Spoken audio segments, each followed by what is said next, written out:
Welcome everybody to this week's or today's honest conversation. So I'm Amy, for those of you that don't know, and I'm the owner of Hania Therapies, which is primarily a membership portal for more of us to be able to access self-care, self-love, yoga, relaxation, things like that in a accessible, easy, straightforward kind of a way. Okay, so today's conversation is how to run, or how at least I run, a business from the heart. And yeah, what that means a little bit, because sometimes people will sort of ask me, about the business and how I run it, and then there'll be things around like, you do lots of different things, and I'm like, yeah, because when we're operating from the heart and we're operating from our true self, or what we need, things change. Like, what I need changes, what you need changes, the seasons change, the days of the week change. So there's no one size fits all, there's no set Monday to Friday. We're constantly evolving and changing, and that, I suppose, is really influential in running a heartfelt business or a heartfelt life. I think it's more life than anything else. So I thought I'd just share with you what energies I've brought into the space for our conversation today, and what plant spirits and medicines we've got present. So it's like welcoming the team, isn't it? Let's welcome our team. We've got sunflower spirit. The brightness and the life and the energy, because we're in Leo season when this is getting filmed, of the sunflower, that real opening up, that showing up, that stepping forward, is the energy of sunflower. And then, so you don't normally see my altar space that much because I sit in front of it, and sometimes I think, oh, maybe I should do things a different way or whatever, but it makes things more complicated, and I like to be where I feel most comfortable to deliver information and share, and that happens to be in front of the altar.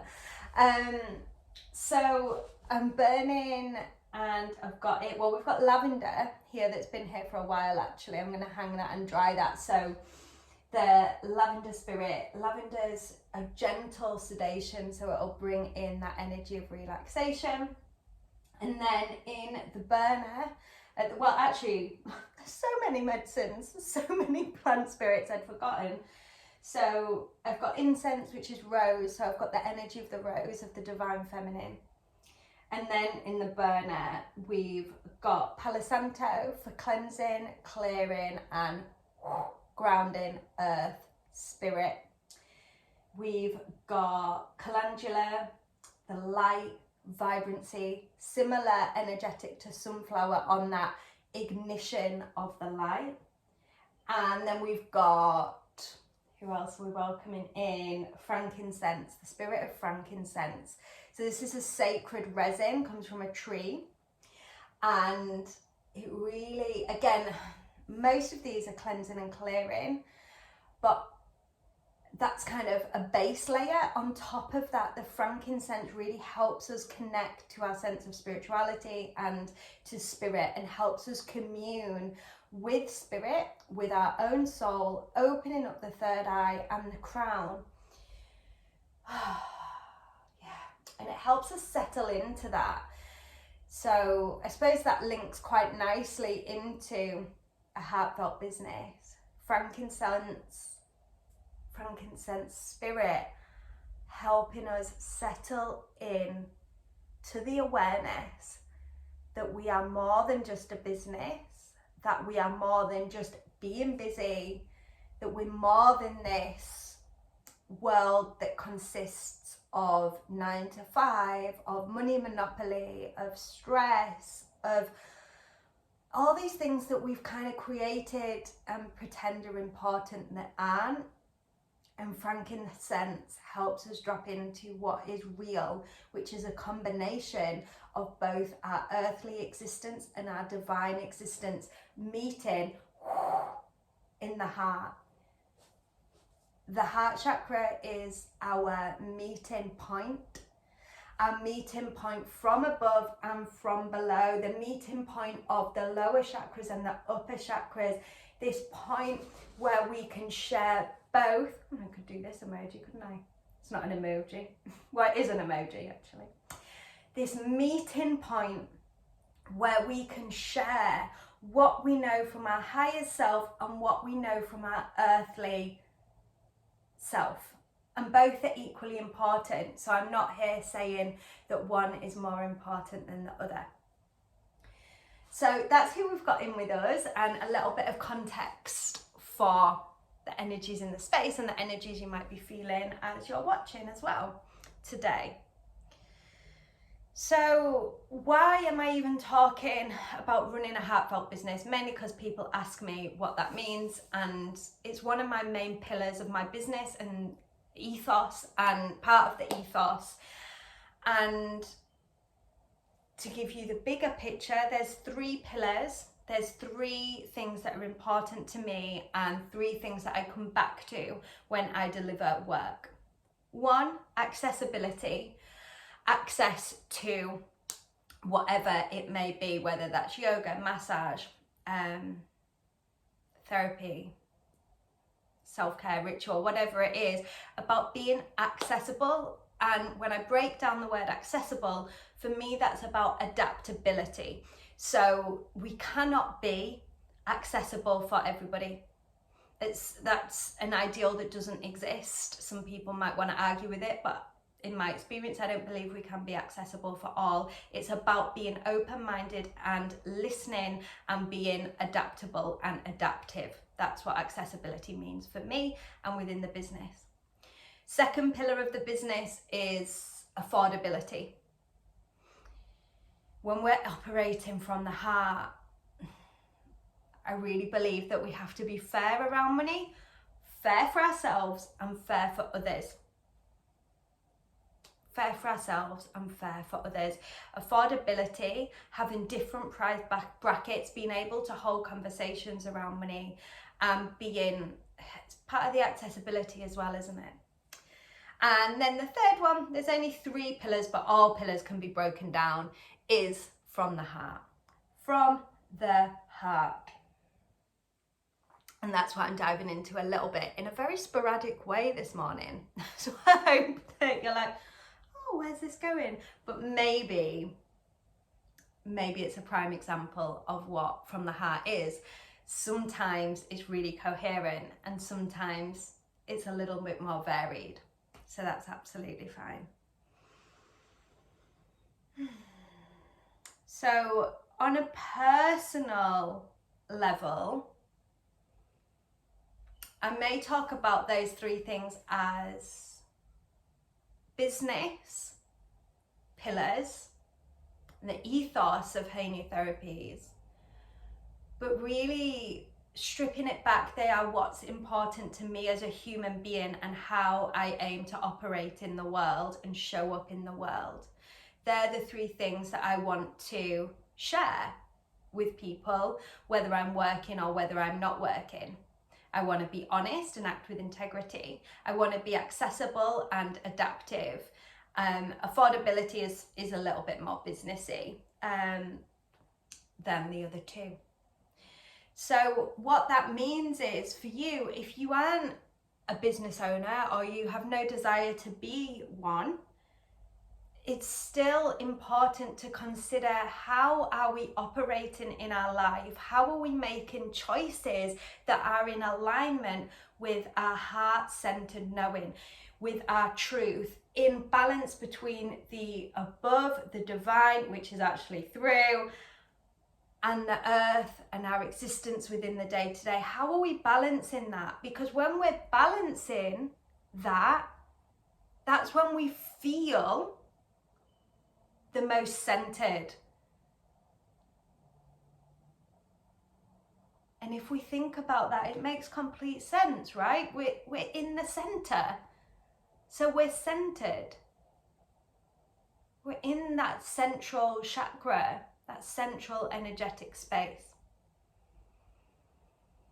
So with that in mind, I can't separate, really, even though I've tried numerous times, I can't separate the business and me. Ultimately, Hania Therapies, the business, Hania Therapies meaning spirit warrior, connecting to spirit and standing up with strength, is my path of how I show up in the world, how I deliver, how I lead, how I commune. It is everything. It is absolutely everything. It's a combination.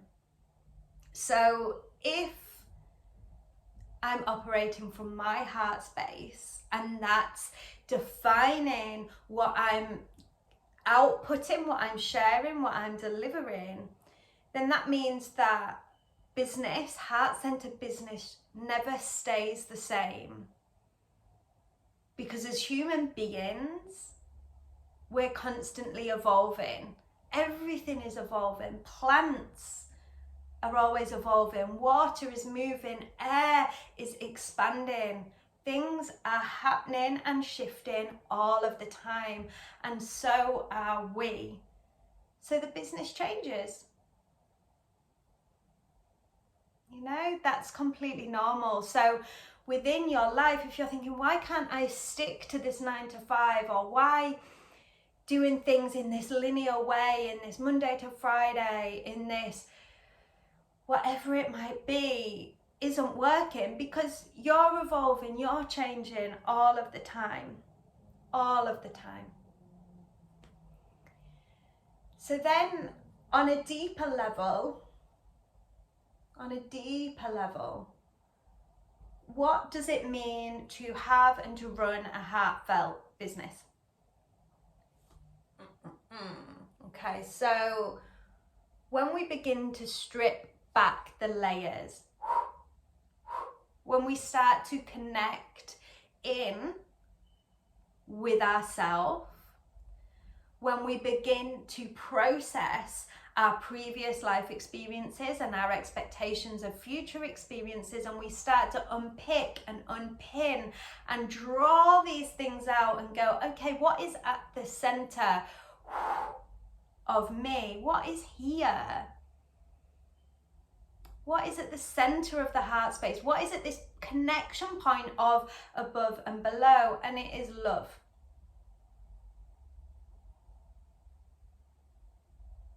What is housed there is love. And love is, it's really simple. Love isn't about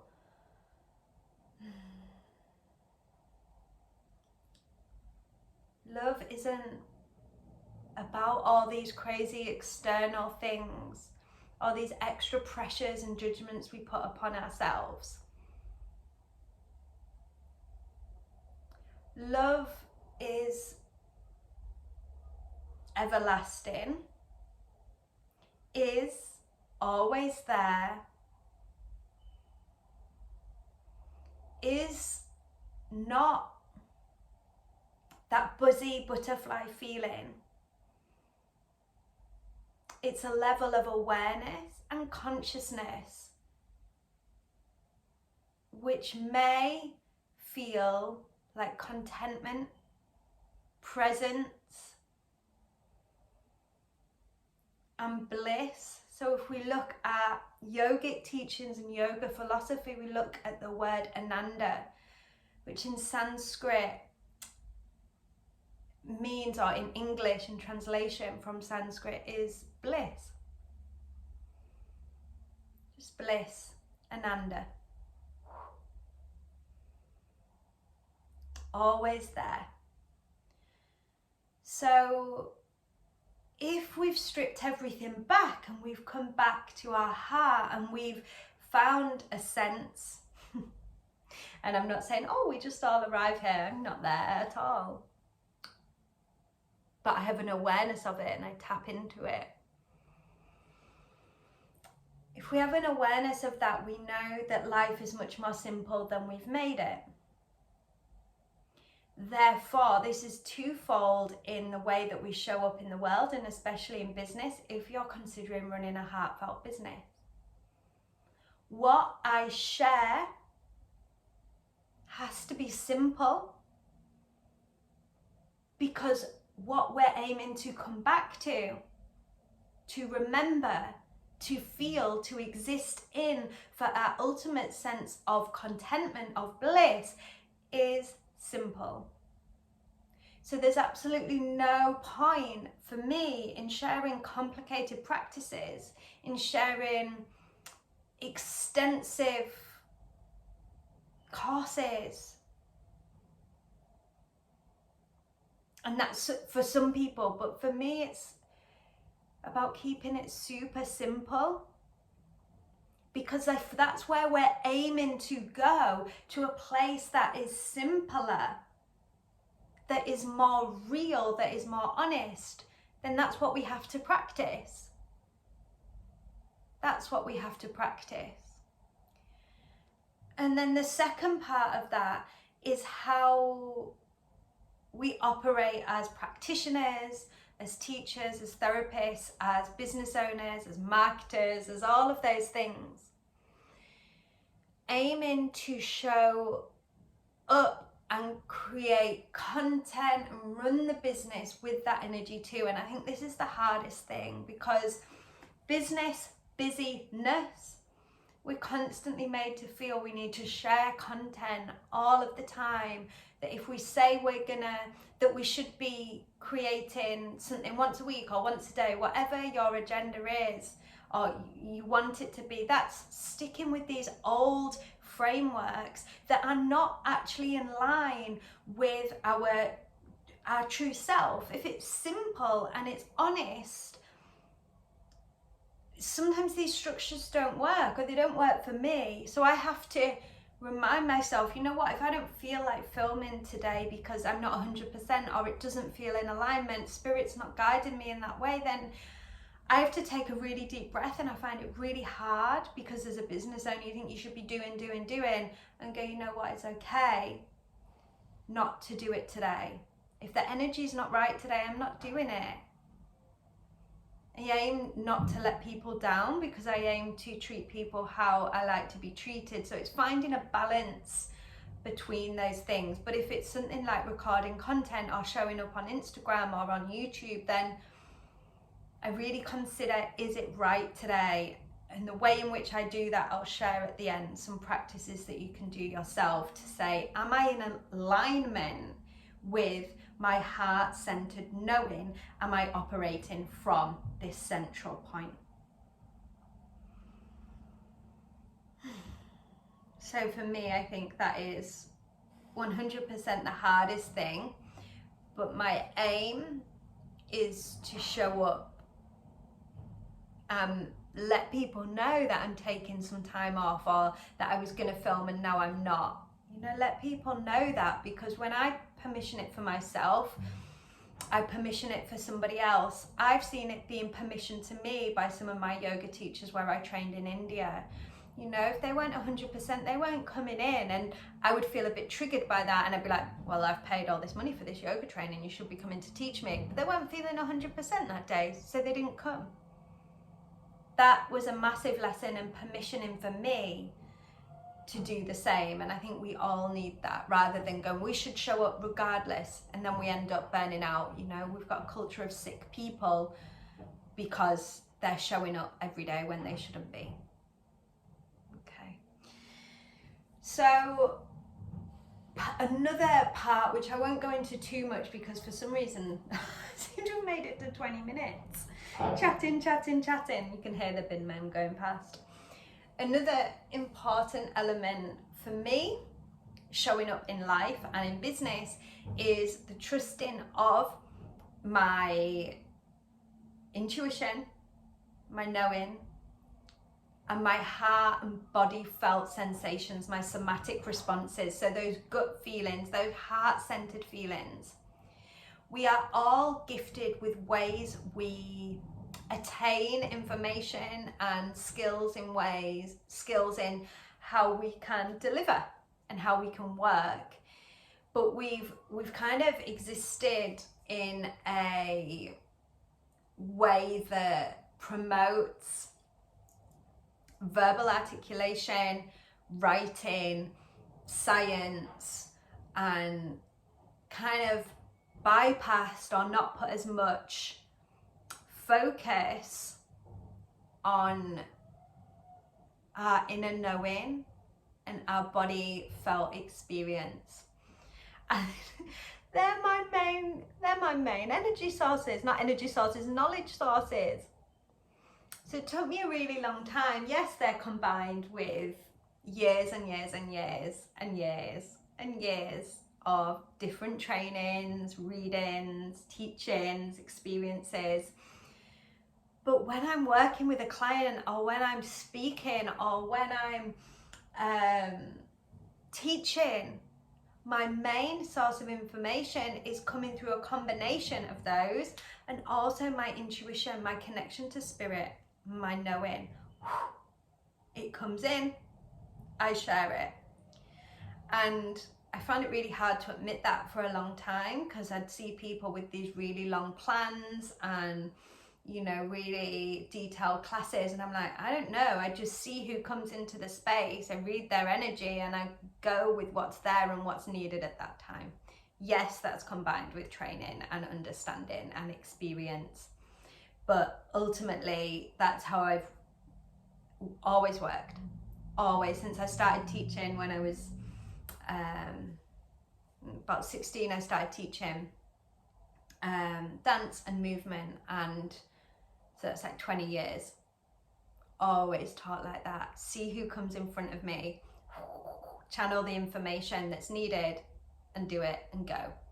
So I feel very lucky for that, but for a long time I found that quite hard, and there was resistance around that. So if that is you, then that is okay, and go with it. We need to have as much balance between our inner knowing and our somatic responses as we do from our cognition as well.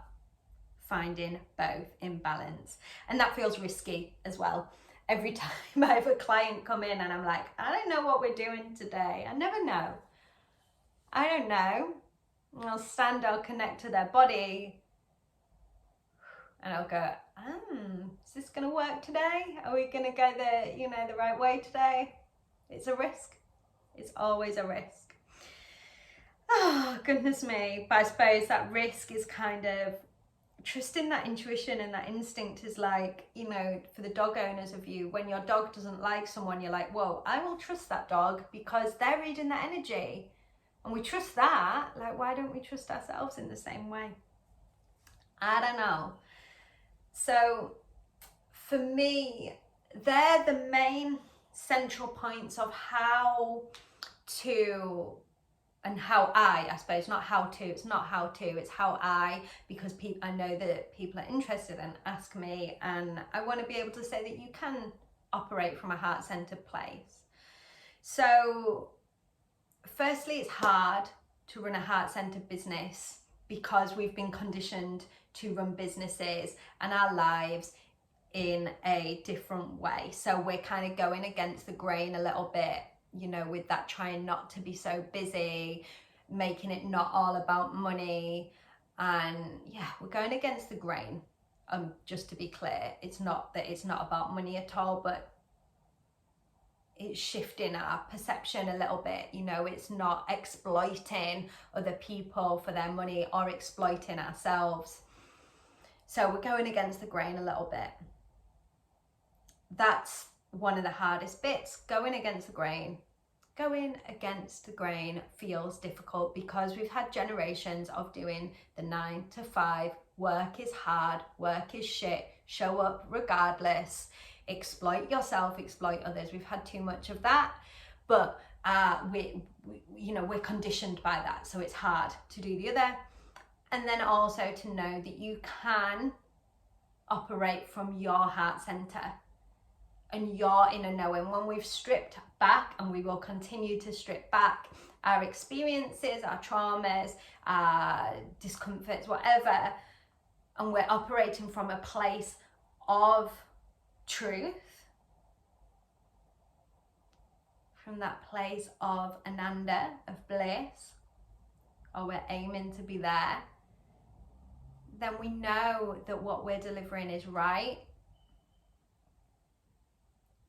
Yeah, okay. So really quickly, I'll just give you a few little tips of things that you can do. So some of you might already do these. So how to operate from the heart. So this might be business, and this might be just in everyday life, family life, or whatever. So number one, if you are really stressed and there's a lot going on and you're thinking all the time, we need to come to relaxation first. We need to start to unpick the stress that is going on in your body and take you into a regulated state. Okay, that's just number one. If you're operating at full capacity, being able to tune into that heart center is going to be really difficult, and I think it's going to put a lot of pressure on you. So I would 100% say start with regulating the nervous system, and that might be through practices, say on the membership portal. So there's yin yoga for sleep, there's practices for deep rest, self-care, self-love practices, things that are going to bring you from this activated state into a more relaxed state. So once you've done that, then we can go into checking in with your, I've put down in our notes today, belief system, but what I mean by that is what's important to you. So like I said at the beginning, mine's about being adaptive and accessible, about being affordable, and about operating from the heart. That's, you know, they're my things that are important. And then when I'm making choices, whether that's on content for the business, whether that's on where I'm going, or, you know, big life decisions, are they in alignment with that? With my belief pillars, with my sort of personal framework? Because if they're not, then, you know, you're already taking yourself out of alignment. Do they help you to do that? You know, does purchasing a load of stuff that you don't need, that's going to increase potentially, say, more debt or whatever, is that helping you? Or is it just creating more stress? So check in with yourself. What's important to you? Is it the time outside? Is it your family? Is it whatever it might be? Just jot those down and have them nearby. You can break them down, write about them, but keep coming back to them. Come back to them and just see where you're at. Number 3 is something that you can do every day, or something that you can do regularly when you have a decision to be made. Your bodily felt sensations. So I've already referred to your somatic response.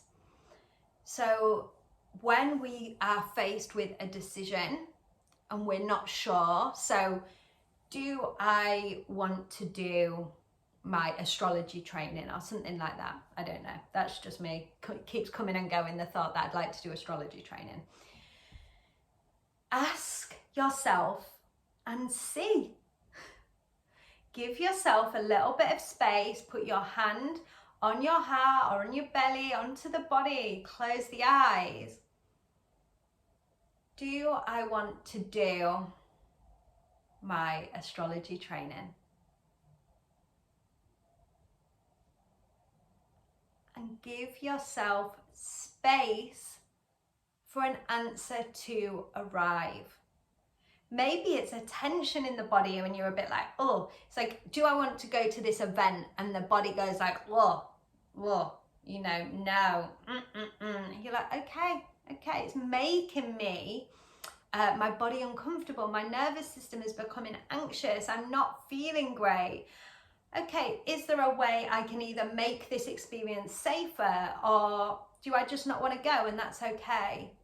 And then we go into boundaries and how to communicate those things. But yeah, ask yourself, like, you don't have to do everything. Like, just because maybe you've booked a ticket, or maybe because someone's asked you, you do not have to do everything. Again, check in with yourself, and if you are operating from a point of love, a point of truth, even your way that you will communicate your no or your boundary will be coming from the right place.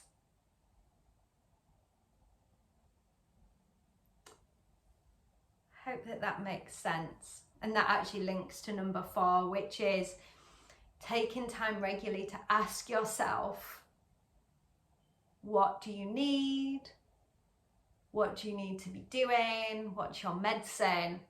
And not judging what comes up, not judging what you know, not judging what you feel, using the signals of the body as a way to understand what you need and how to move forward on your path. So I hope that conversation has been helpful. I felt that it's been a bit up and down today. I'm not entirely sure. But again, I know that it will be helpful for some of you. So, as always, you can subscribe. Really helpful for me, because there's people that need the permissioning that's in these conversations. We don't all get it from our immediate environment and the people within that. Any practices that I've referred to are housed in the membership portal, and that is honestly open for everybody. Like I say, the key pillars of the business and of me and how I share are fully grounded into that membership portal, into that platform. And that's the place that I feel I can really anchor that in and reach people that need it or may benefit from it. So yeah, any support is greatly appreciated. And yeah, I will see you all, or conversate with you all very soon.